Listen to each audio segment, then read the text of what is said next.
আমরা আপনাদেরকে ধারাবাহিকভাবে জানিয়ে দিচ্ছি যে বাংলাদেশের সুপ্রিম কোর্টের হাইকোর্ট বিভাগে আপনার কি কি অধিকার এবং প্রতিকার আছে।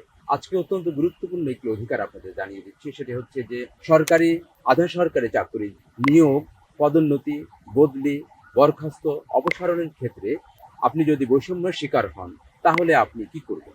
আপনি সেই বৈষম্যের বিরুদ্ধে আপনি মহামান্য হাইকোর্টে এসে সেই প্রতিকারটি চাইতে পারবেন। আর কিভাবে সেই বৈষম্যটি হয়? ধরুন যে আপনার যে ক্যাটাগরি আছে সেই ক্যাটাগরিতে অন্যরাও আছে।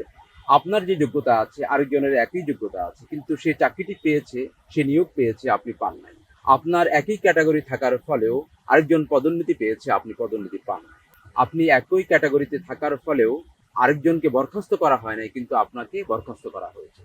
ঠিক এই যে বৈষম্যগুলো, যে নিয়োগের ক্ষেত্রে যদি বৈষম্য হয়, পদোন্নতির ক্ষেত্রে যদি বৈষম্য হয়, বদলির ক্ষেত্রে যদি বৈষম্য হয়, বদলির ক্ষেত্রে যদি বৈষম্য হয়, অপসারণের ক্ষেত্রে যদি বৈষম্যের কোনো বিষয় থাকে, তাহলে সেই প্রতিকারটি পেতে গেলে আপনাকে মহামান্য হাইকোর্ট বিভাগে আসতে হবে, রিট পিটিশন দায়ের করতে হবে।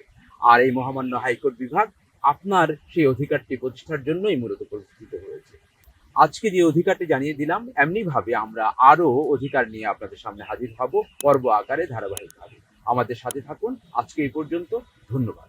আসসালামু আলাইকুম।